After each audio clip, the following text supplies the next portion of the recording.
300-400 ये सब बड़ा हो गया 70-200 हो गए ना सर। हाँ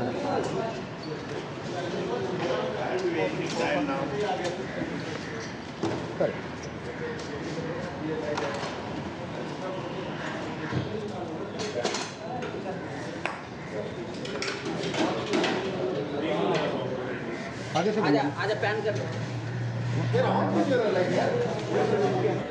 checking sir checking okay sir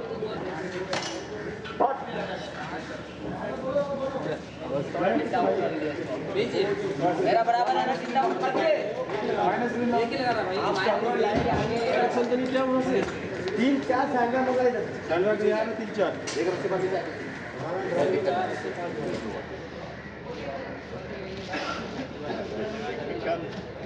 adjust कर रहा हूं दादा silence 4/8 oh shot 1 wind up take 1 action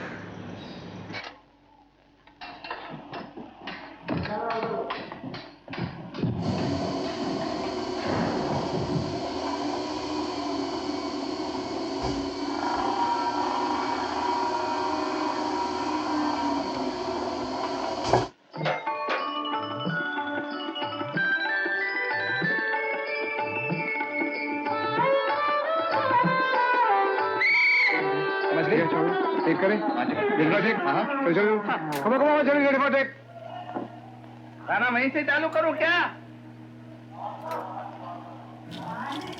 light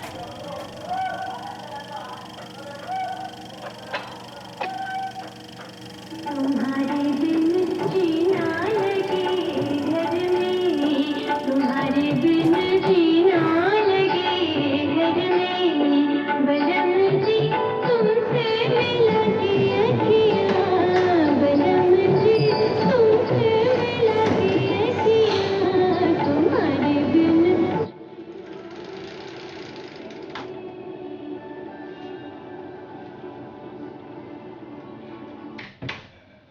I've said this a million times, but whoever asks me, I have to say the same thing because that's how it was.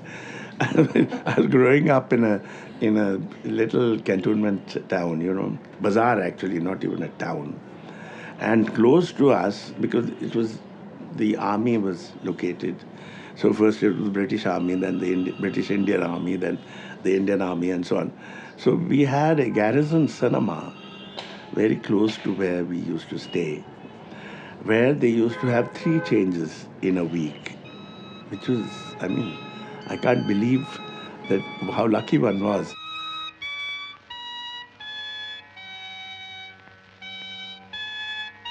There would be a South Indian film running for 2 days, then there would be a Hindi film running for 2 days, and the weekend, long weekend, would have English language films, same theatre.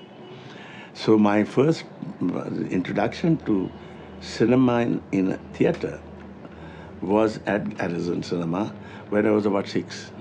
And the film I saw was called The Cat People. It's a Hollywood film, horror film actually.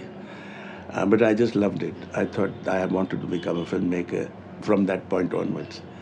Because the idea of creating a world that you could inhabit, you could take people into, a whole world, was an idea that fascinated me then, continues to fascinate me today.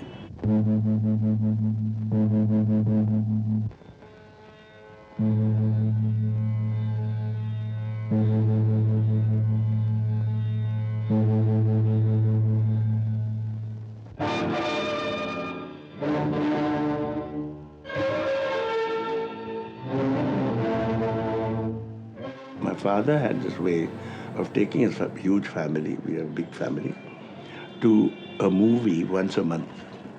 So he would hire a car or 2 cars we would go to the cinema, and he would hire a box in the cinema where we could sit and watch a film, which was usually on Sundays, once a month. And the choice of film was his. And he chose largely Prabhat films or New Theatres films.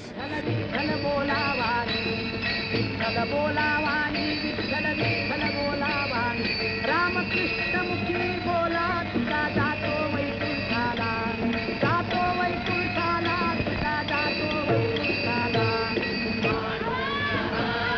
these were wonderful things to grow up on. For me, because they're very strong, films had very strong ethical moorings, which are very interesting because that kind of thing, I suppose it became very important to me.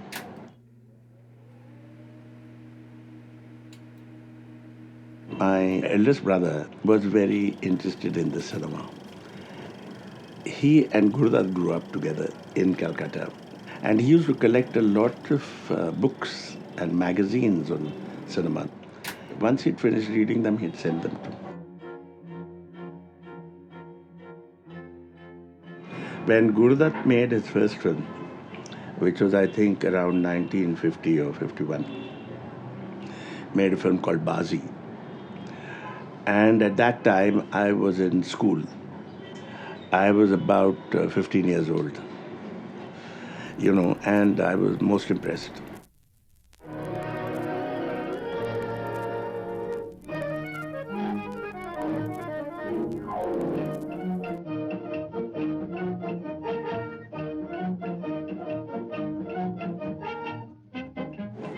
I used to say, my God, that's what I want to be doing, making movies. And look at Gurudat, he's done at 25.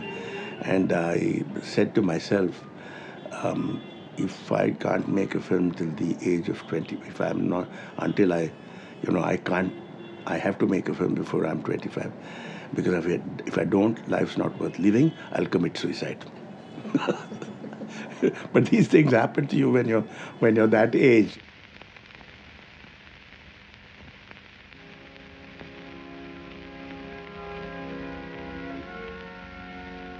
देखी ज़माने की यारी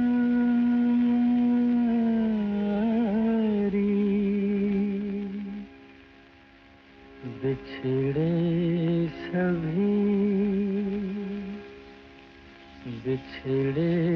सभी बारी बारी. He was a great inspirational figure, but I wasn't planning to make films like he was making. I had my own ideas about the kind of films I wanted to make. It is when I saw, in my last year in college, not last year, 2 years before that, I saw Satyajit Ray's film.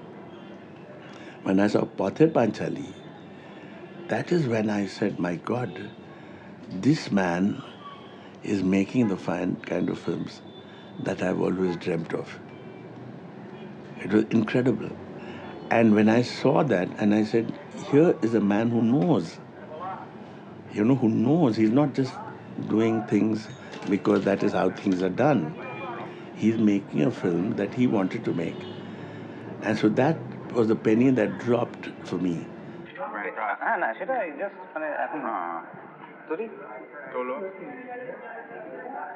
I wanted to make the film that I wanted to make. It had nothing to do with what other people were doing.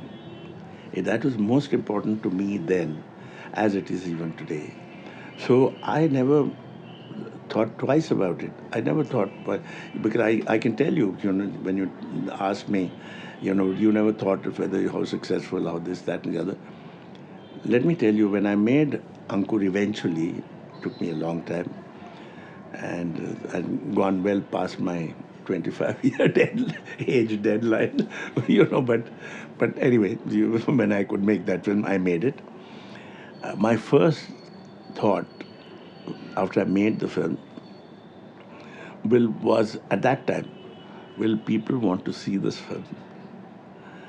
And so my first audience for the film was Mr. Ray.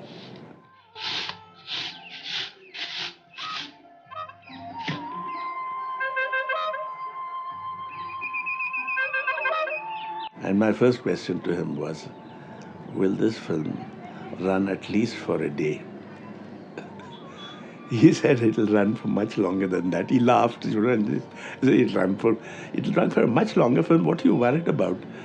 So I said, no, I just want it to run in one cinema for at least a full day, 3 shows, that. But of course, it went on to become a huge success. But that was not I was something I was concerned with. It made a difference to my career that it was a success. It made a huge difference to my career, because otherwise it would have been a huge setback for me, if that film hadn't succeeded.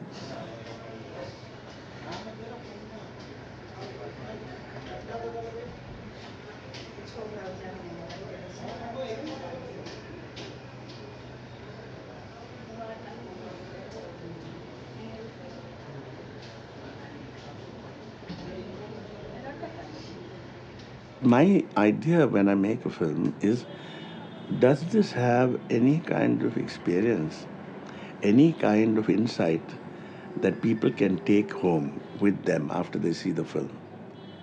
Will they be able to take something out of this film, get something in this film? Not just come, see the film, forget it and go away.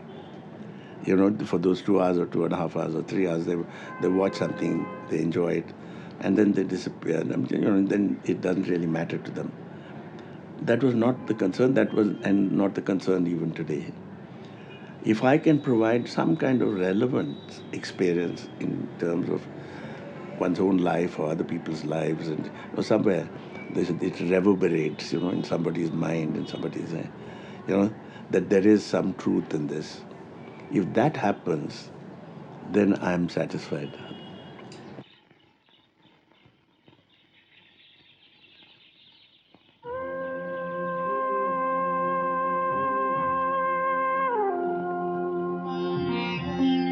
When I was in college, we used to spend weekends out in the country, And there was a friend of mine whose father used to have a 500-acre piece of land, and he had a little farmhouse there. We used to go and spend the weekend in that farmhouse. And I saw something that happened there, and which had to do with this friend of mine. Oh, so it was based on that story, based on that incident, that I wrote Ankur as a short story for my magazine. Then I felt that here's a subject that can probably take to treatment as a script.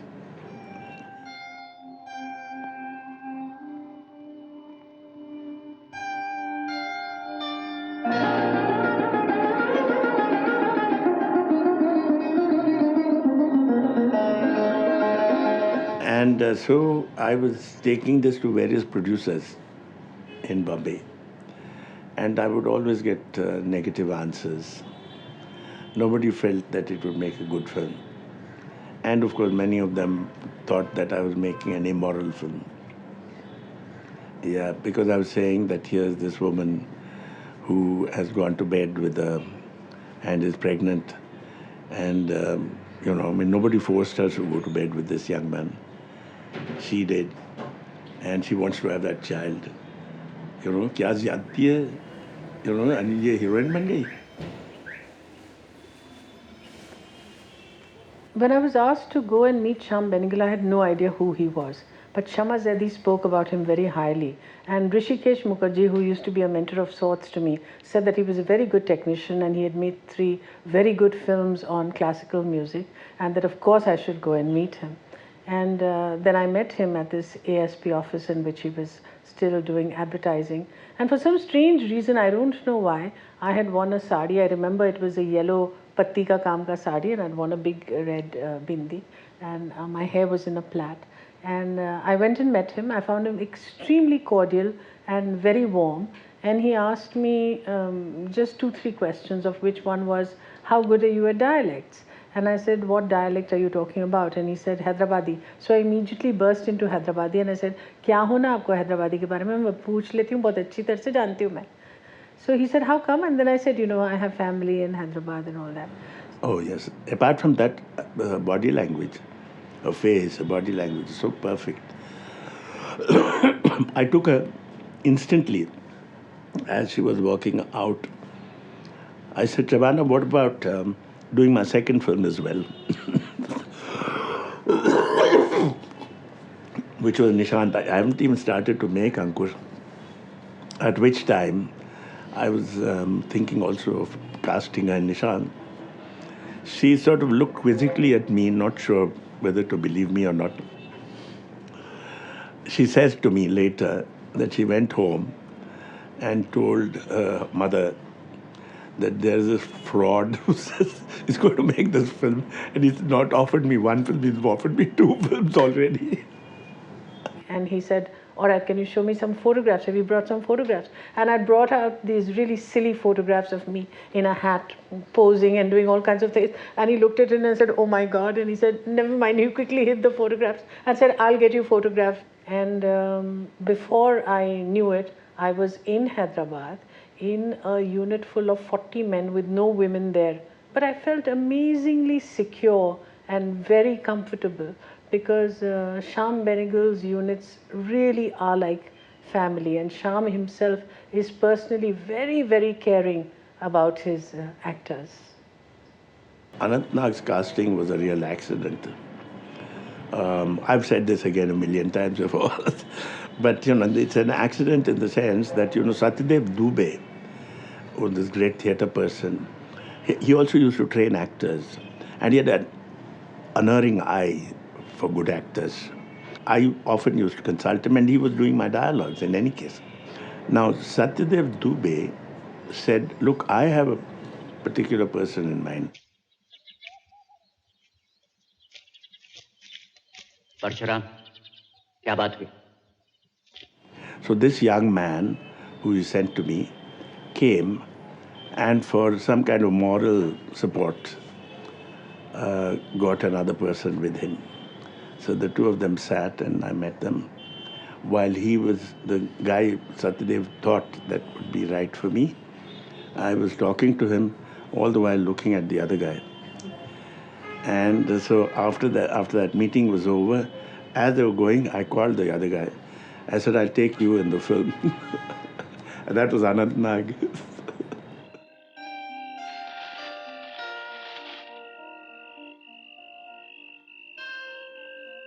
And on the sets, as we shot for about a week or 10 days or so, Shyam announced that, look, I want to give a title to this film. I have not yet titled it. I want to title it now because for publicity and all, it will be helpful also. And it's time we give a title to the film. And I have in mind a word seed or seedling. Whosoever gives a appropriate title, here I will give them a token 1,000 rupees. So, because of my background here of this, I had a background of knowledge, little of knowledge of Sanskrit and all. So I said, Shyam, in Sanskrit, the seedling is Ankur. So that's how that title was given. I won the 1,000 rupees.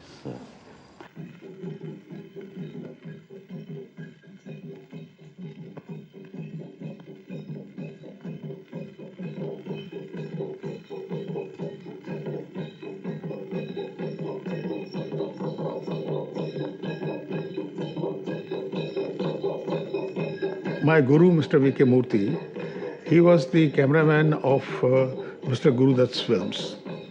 And Mr. Gurudutt and Mr. Shyam Benegal are cousins. So he knew their work and he knew Mr. Murthy also. So that was a kind of a link that, which was very important in bonding with each other. And finally, when he made his film, Ankur, he chose me because I had done color films with Mr. Murthy. That was the time when the color was coming in. It had not become a big thing yet, but it was becoming very popular, and it was very important that the film be made in color and not in black and white.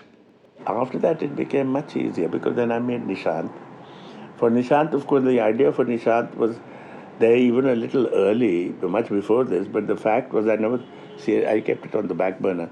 But when Vijay Tendulkar, he spent some time on location with me when I was shooting Ankur. He wanted to see how a film was being made and so on. He was playing with the idea of writing film scripts, etc. He was a playwright, doing a thesis on violence. social violence, political violence in the country. And he was looking at so many things, that Naxal violence and different kinds, old Telangana movement and so on. And Telangana movement was part of my growing up too. So, we got to talking. And I said, I'm very interested in looking at the beginnings of this agrarian revolt. And so we located one of the several things, one particular seminal situation, how it had happened. And he knew the story, and he told me the story. I said, why don't I make a film of that?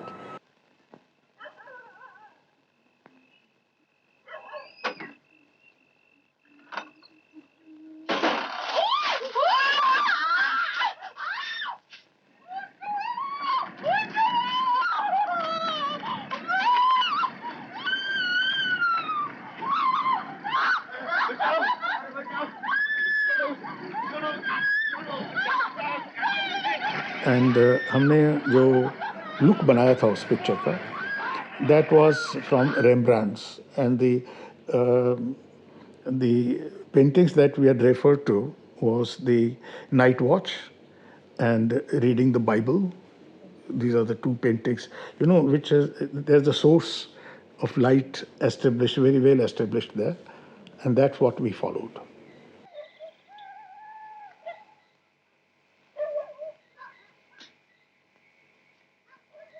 I found Nishant a very, very difficult film to do, particularly because of the rape scene in it, and in fact burst into tears after the scene. And Anant Nag just came so sweetly, and he just put his hand on my hand, and didn't say anything except to say, "I'm sorry," and I really, really loved him for it.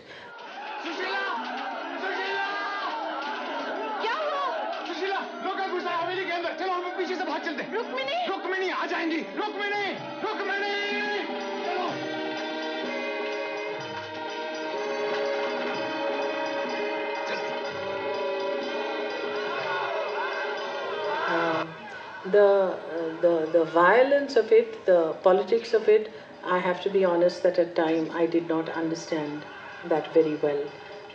But I do know that the same kind of questions that were asked in India of the film, particularly of the end, violence begetting violence, was the same kind of questions that were asked of the film when we went to Cannes or we went abroad anyway. I think people used to, and that's so typically Tendulkar. So typically Tendulkar, that it hits out at you in spite of the fact that it's not graphic at all. And Shyam Benegal for me is a filmmaker who really understands the camera and really understands acting, and he knows how much is enough for something to be effective. He will never wallow in a particular thing. That is his genius and his sensitivity.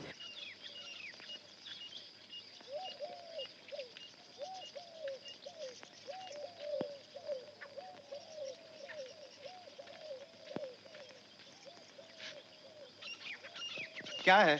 मेरे पीछे पीछे क्यों आ रही हो? તમે ચોરો. बकवास. बकवास. તમે चोरी की है. मैंने चोरी नहीं की. मैंने नमूना मांगा, तुमने मना कर दिया. फिर भी लिया. हाँ, फिर भी लिया, मगर उसके पैसे भी वही. पैसा का मैं कुछ नहीं जानू साहब. दूध लिया है नहीं लिया. पूरा गांव को यहाँ बुला लूंगी. देखो. अरे बगला उधर बैठा था, भगोड़ा छोड़ अंदर गई कि दूध चुरा लिया उसमें से. ये क्या हुआ बिंदु? अरे दूध चुरा लिया घर में से. बगला उधर, मैं अंदर गई. क्या हो के चोरी करते साहब? अरे बाबा देखो, मैंने चोरी नहीं की. थोड़ा सा चोरी नहीं की. When he finished Nishant, Manthan had to be done, and he said, "Would I act in Manthan?" And I said, "Yes." Literally, what we would do is, Shyam would say, "Yes, this can happen in this scene." Then I would say to each one, "Okay, you say these dialogues." Write out the dialogues. They would say it because they were very good actors. Anant Nag was there, Mohan Agashe was there, Nasir was there. They were capable of improvising. They would improvise their own dialogues. And once the scene came to a particular shape, then Shama Zaidi would write out the dialogue properly. So each scene took an enormous amount of time. It took nearly half a day, sometimes longer, and so on. which is the whole point. This is why Manthan to me is a special film, and I think is a very special film in Shyam's repertoire, because he was never again able to improvise like that. Nasir, jo hai, because he was doing a role which required him to look very rough. As a part of the preparation for the role, he used to wear that costume and sit in the sun to get the tan, and even practice speaking like a Gujarati there. And it was not just Gujarati, it was Saurashtra kind of a thing. So whenever you turn, पता लगता था दूर से कहीं नसीर खड़ा हुआ है या कोई जा रहा है या बैठा हुआ है, और ऐसे सब लोग फिर उसको करने लगे उसके साथ. So it became जैसे विलेज ही हमारा स्टूडियो हो गया. You see, there was time then because there was no television. This is the whole point. This was a kind of filmmaking that was possible only in the pre-television days. We had nothing else to do. I had just resigned from as the director of the Film and Television Institute. Nasir, Mohan Agashe, we were all unemployed actors, and we went to Sanganawa to shoot in something like 4 weeks, I think, and we were there for 2.5 months. 2.5 months, we were just sitting there. I mean, every day shooting would go on, and it became hot and so on, but we could allow for that without pressurizing Shyam to say, why don't you finish, because we had nowhere to go, literally. And I don't think Shyam ever got that kind of ambience to work in.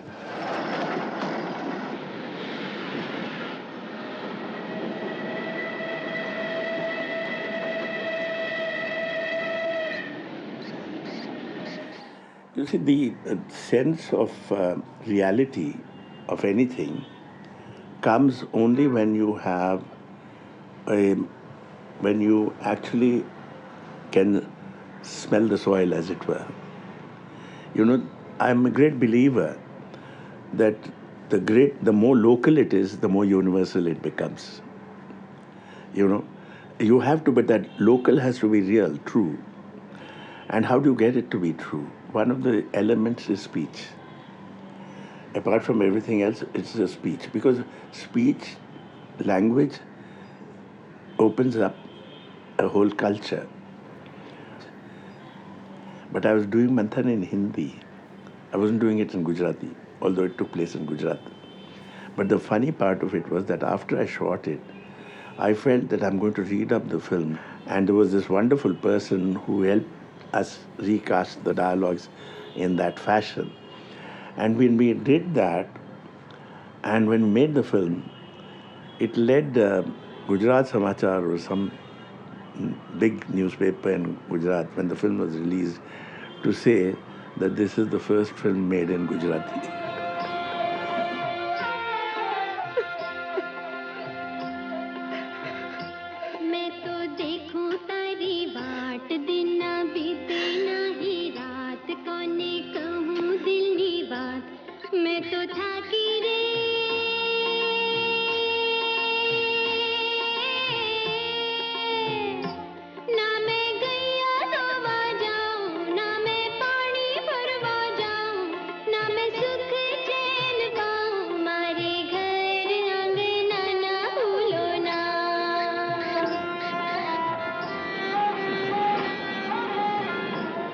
My experience with Shyam was so unique that it's very difficult to hold that as a generalization. That's why I left. When Bhumika was supposed to be made, he told me that he wanted me to write the script. Bhumika based on the life of Hamsa Vadkar. Okay, I had grown up in Pune. In my childhood, I had seen Hamsa Vadkar films and I had the images.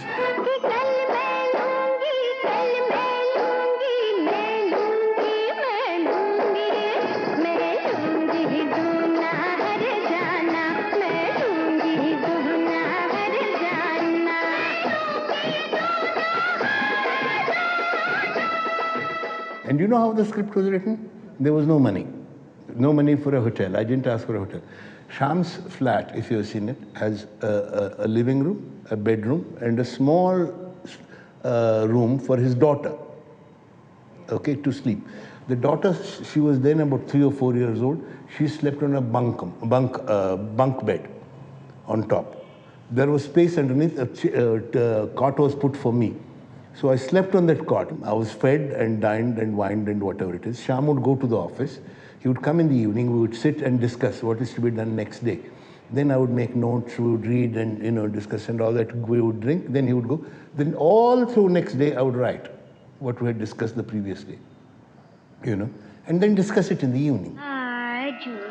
बाजू रे मोंदर बाजू बाजू मोंदर बाजू मोंदर बाजू तो उस हंसावादकर के period में, which started from early sound period, then it went to a different period because the raw stock changed. Films became faster. Then it went into color, early color, and then the advanced color when the Kodak came.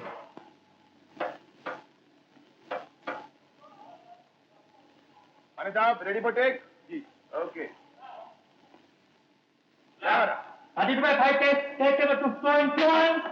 Action. Shyam and I went to Pune. We saw lots of old films. So we changed the lighting style according to the period, used different stocks, Kodak, Orvo, Geva color, and Eastman color.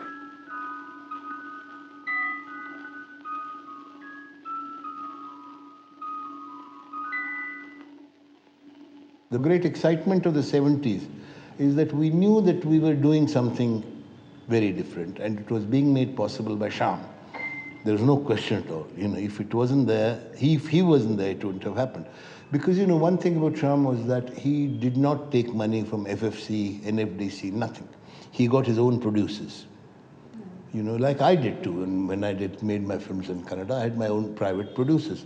So that he was an independent filmmaker in the real sense of the term. He didn't have to go to the government, persuade them, that I have done so much.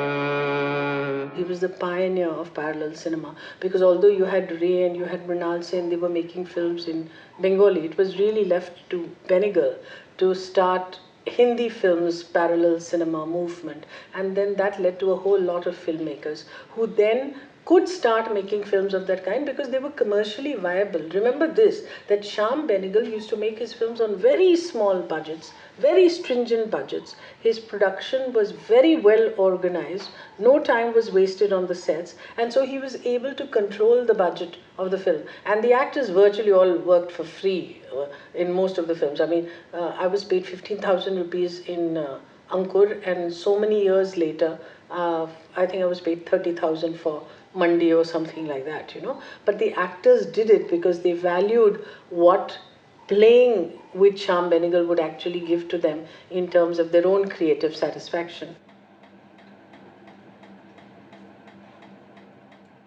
He took the scripts he wanted, he took the subjects he wanted, he took the actors he wanted. And you must realize, that was not easy, because you must realize what the situation was in those days. Those were the days of Sholay. That is, the film industry was dominated by multi-starrers. Sholay was successful and everything. This meant that Amitabh Bachchan, Shashi Kapoor, Vinod Khanna, they were all, Amjad Khan later, they were all in one film. And one film had all the stars. So 6 films, say, that were being made, finished up the stars. There was no place for any newcomers to come at all.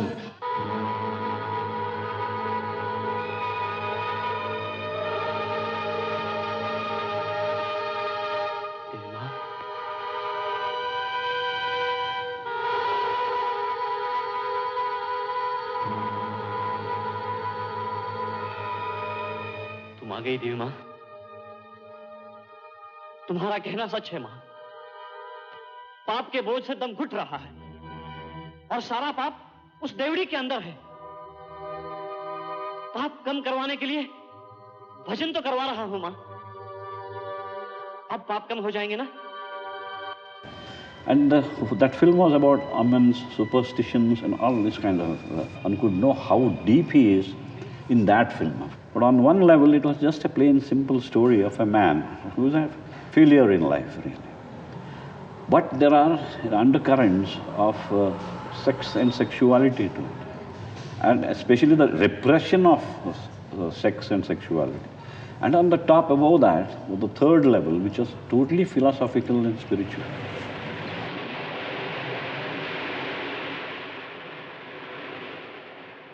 My political awakening, my awakening about the social issues and things, is entirely because of my association with Mr. Benegal. His mind is something which is very extraordinary because his knowledge of understanding of politics, of economics, of history is immense.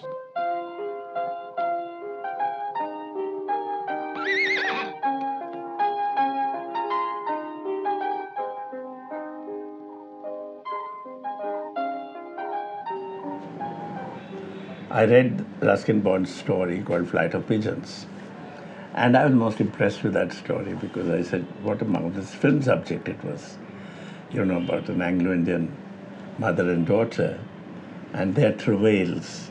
They neither belong here nor there.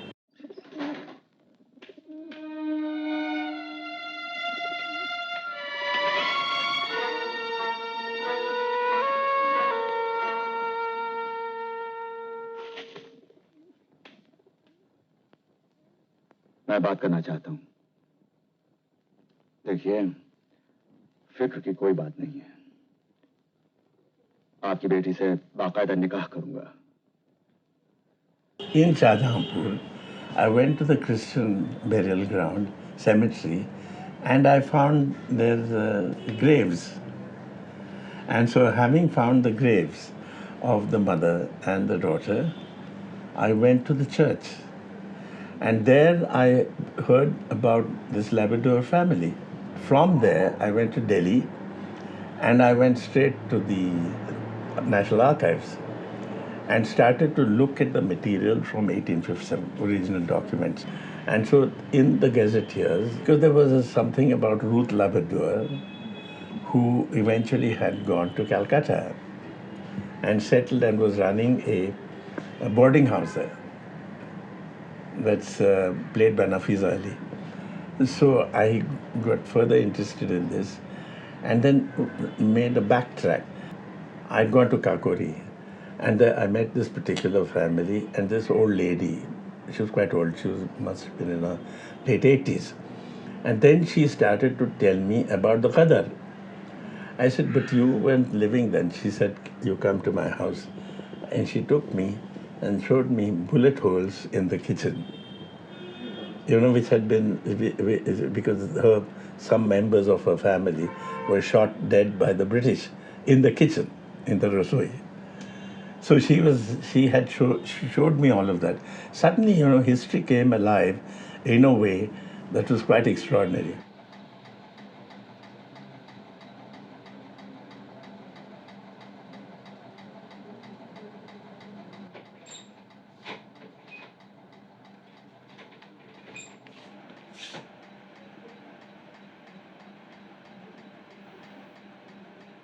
The movement was giving you films which was totally unexpected. Every story was a surprise.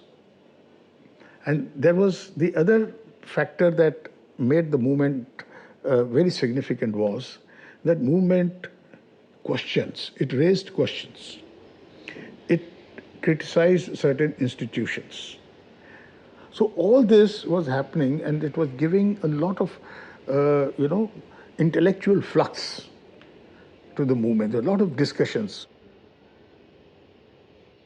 So one looks back on those days with great nostalgia also, because they were great fun, the days. They were not merely filmmaking. One was aware that one was doing something important.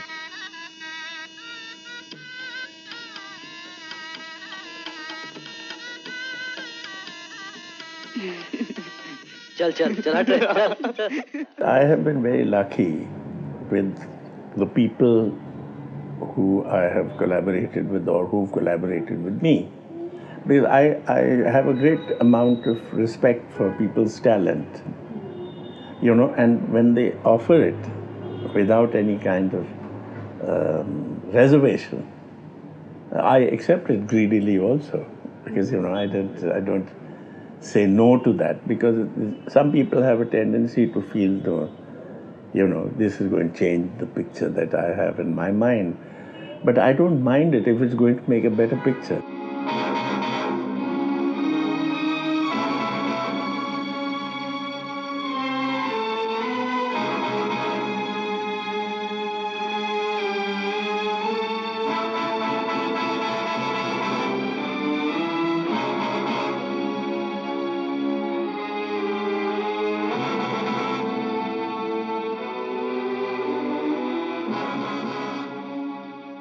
Vanraj Bhatia is probably the most talented of his generation as a composer, because he is one of those rare beings who knows his Indian classical music backwards and knows his Western classical music backwards.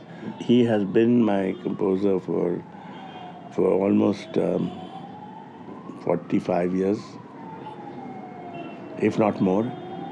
My first move out of Vanraj Bhatia was with Rahman in Zubaida. And the reason for that was because I wanted a different kind of character to the music.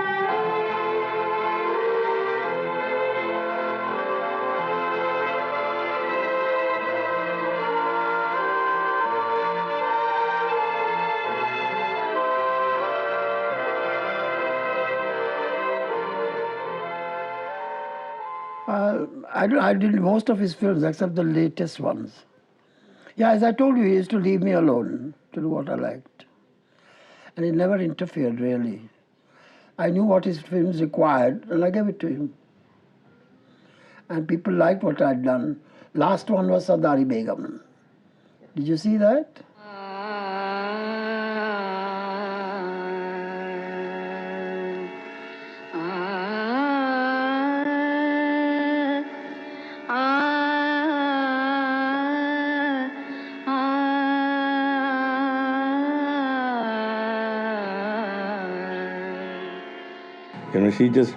She was a news reader, and I brought her into films. She didn't want to be. She was a very reluctant actress. And I used to get very bugged, because her first film was Charandas Road, her second film was Nishan, her third film was Manthan, and she excelled in all of them. And even then, she didn't really want to be an actress, but she was doing it. And then finally I take her in Bhumika, and she wins the National Award.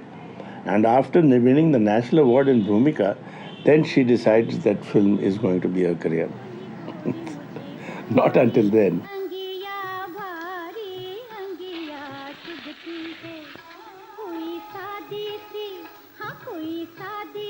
Subhanallah.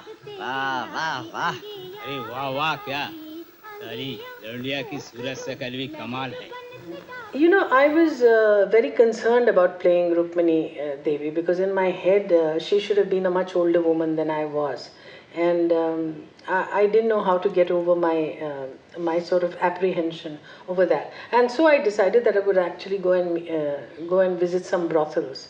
So I went to a brothel in Mumbai along with Farooq Sheikh, and there was a qawwal called Aziz Naza. They took me to this brothel and in Pila House, and I actually met these girls, and I was very surprised to find that the madam of the brothel was a really young woman, and that all of them really tried to look like Rekha. They had the same lipstick, and they used to wear, Rekha wears a certain kind of neckline she used to wear, and they all looked not at all like what I imagined that sex workers would look like. They were much more aspiring to be Hindi film stars.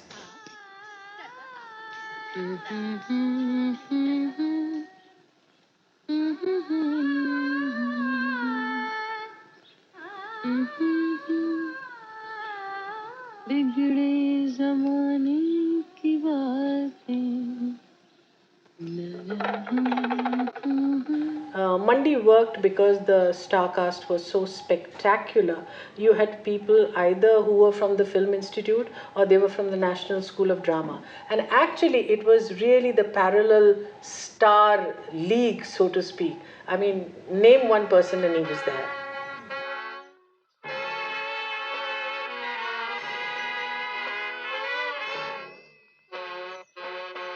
I wanted to make a film in Goa for a long time because I was fascinated by how the Portuguese influence on Goa had created a certain personality of that little bit of land, which was different from the rest of India.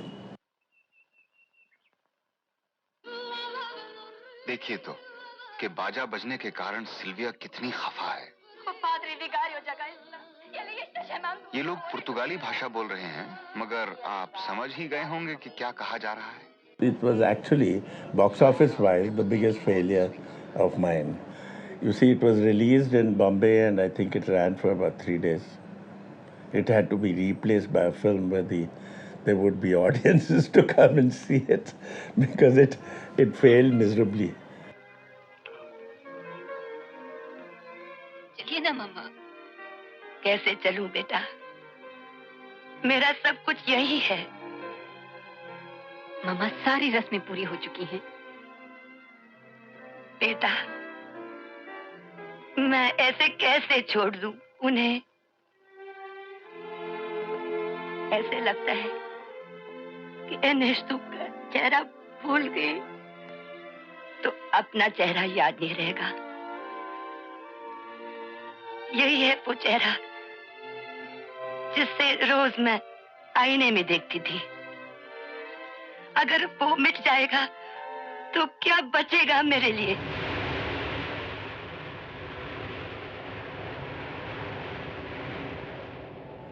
And for the majority of the people, culturally they were not in tune with what was being shown.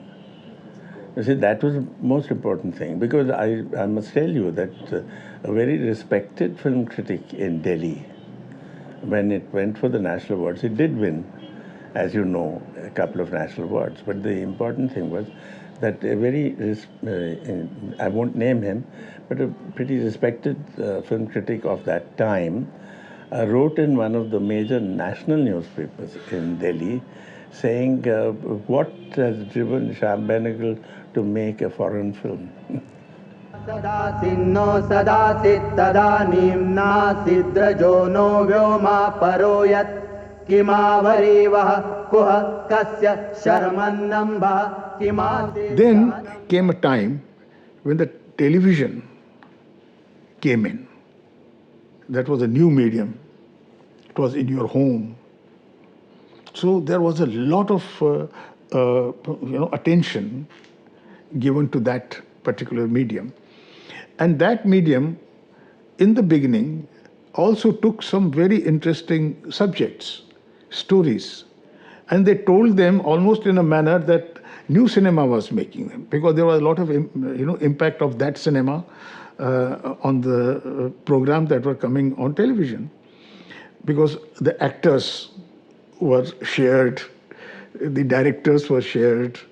So there was a movement to the other side.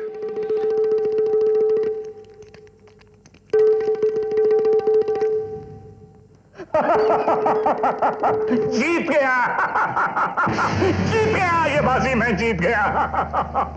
But in the meantime, also what happened was that the mainstream cinema,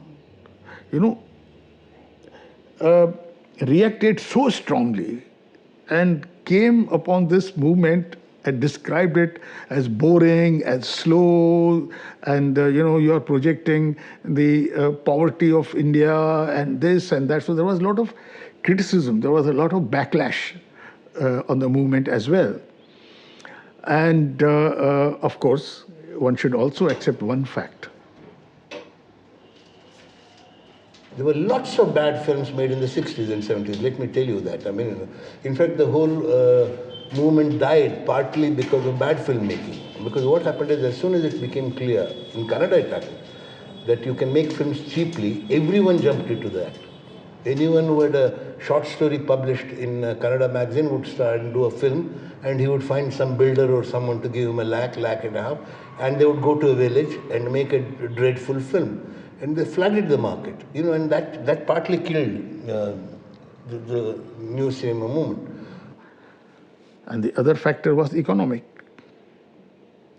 The film became more and more expensive to make. And the budgets which were allowed for making such small films remained the same. Because people started attacking even NFDC, saying that you are spending so much money, you are making so many films, but there's no return. So it's a dead investment. So people had to, we had to say it's not a dead investment. Don't look at it as an investment which is dead, but it's an investment which is in the arts, which is investment in the future. It's investment in a different kind of, sensibility. And it should be allowed to function, and it cannot function without your support.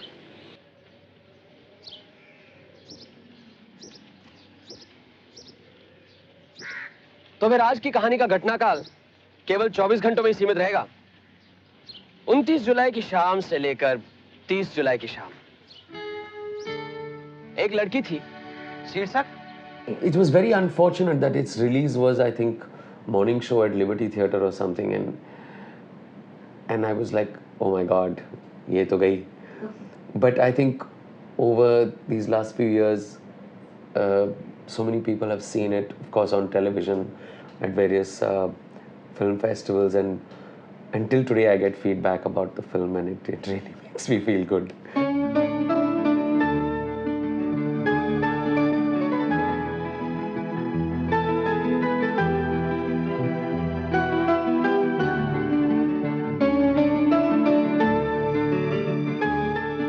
लेकिन फिर भी कोई ना कोई चीज है जो आगे बढ़कर हमें रोशनी की ओर जाने की प्रेरणा देती है, और हम उसी तरह आगे बढ़ते जाते हैं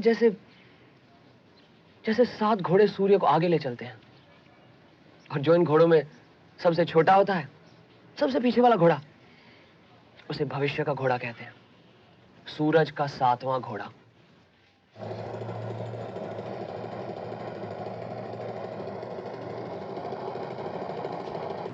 Cut this part.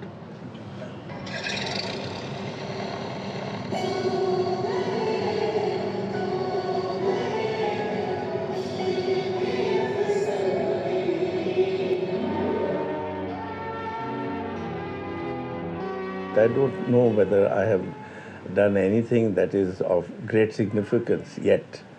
And when I say that, whether I'll still be able to do anything, beyond what I have done. Because it's very difficult to tell, because I'm not, I don't think I've created anything that I feel will last for a very long time.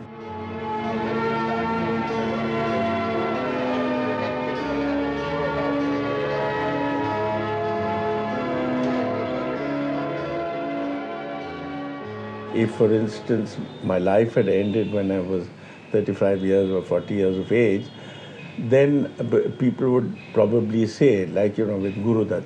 When Gurudat died at the age of 39, said, my God, he was cut when, he stopped existing, when he was really embarking on something quite enormous. And there's so much we could have expected from him. So I've gone beyond that point.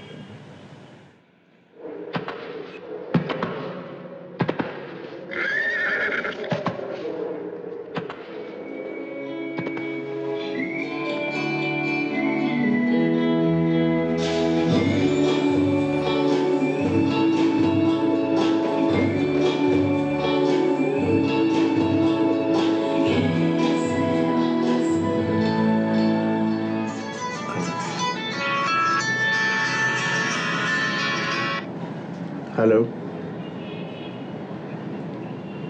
Who's that? You know, I'm being pestered by these dreadful. I don't want to change my number, but a lot of people think that this number is Shah Rukh Khan's number. Yeah, I'm not joking. But I don't want to change my number because this is the number I've always had for the last 20 years. So why should I change my number? But I don't know why they mistake it for his number. Okay, let's start.